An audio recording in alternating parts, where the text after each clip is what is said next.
today we are talking about how to take regular paper that's not meant for, not exactly meant for drawing on. Say you want to start doing like an altar journal or something. I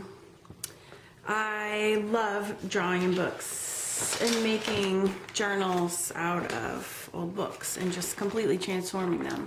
But you can also do it just like a regular page. Just take one page and do it.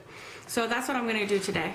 I bought this 1970 Better Homes and Gardens casserole cookbook, and I have to say it was kind of inspired me. I've seen cool watercolors done on paper before, and I'm going to try to do one today. I'm not guaranteeing any success, but I'm going to try, and you can watch me succeed or fail. So the first thing I'm going to do is open up to a page that is that has all words in it, and I don't want any graphics on it because I think it looks better if it's just kind of fading in the background. So I'm going to try to cut this out. I should probably use an X-Acto knife or something. Nope. Just gonna rip that sucker out. Okay. So here is my page. And I'm gonna grab a ruler and kind of even it up a little bit. I will be right back. Okay, so I want to even, oh, my chair is so squeaky. I'm going to even up this page just so it's kind of more centered. You probably don't know me that well, but I am not a perfectionist in any way, shape, or form. You can ask my mother and my husband, and they will all tell you I am a total slob. Which is hard to be when you're a mother too, but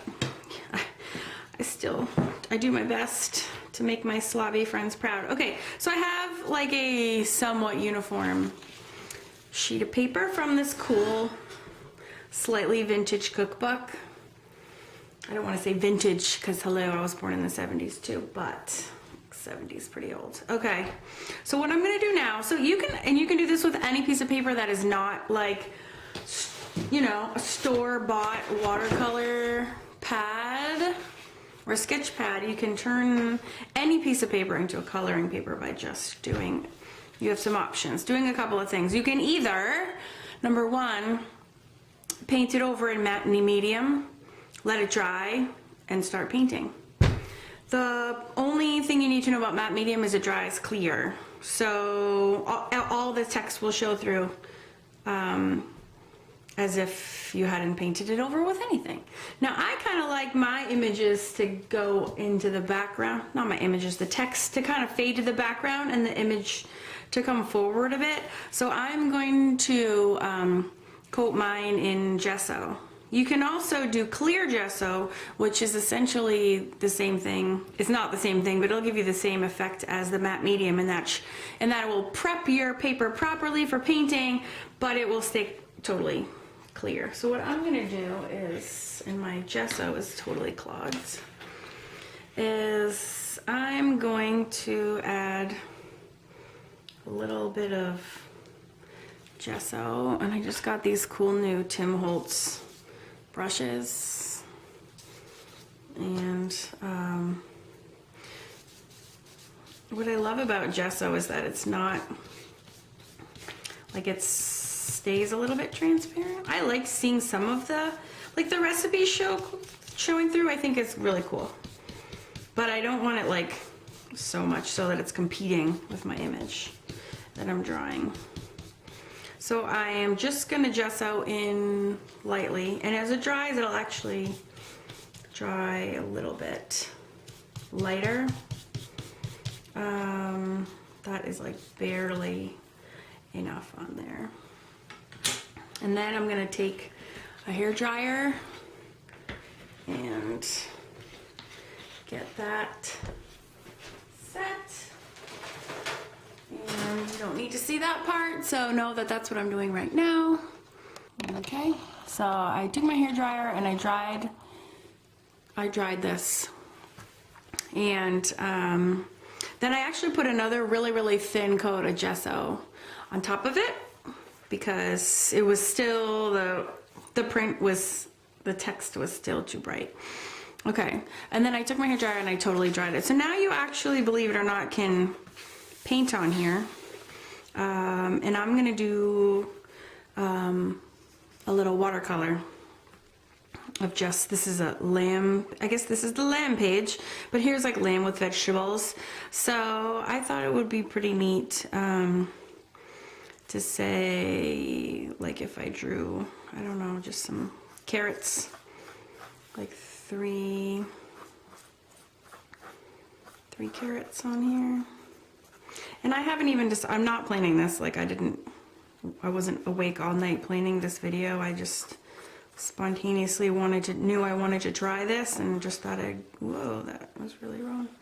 Get the film rolling. So I apologize if this turns out to be a total disaster, but I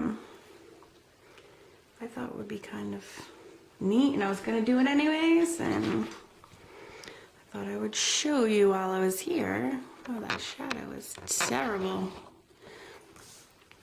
So yeah, let's see if I can get some carrots rocking and rolling in here. Maybe I'll have them right next to each other. And as you notice, I can draw, I can erase, just as if, you know, this was a piece of watercolor paper. Now you have to be a little gentle, obviously, but yeah, I think 3 is always a good number.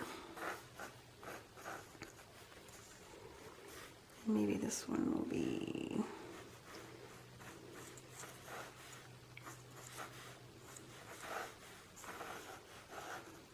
taller. So yeah, I think that's all I'm gonna really draw. And now I'm just gonna jump in with my watercolors. And I might just speed this up for you since we all have things to do. So yeah, enjoy. I'll probably speed it up and enjoy it. I'm gonna see what I can do out of this right now.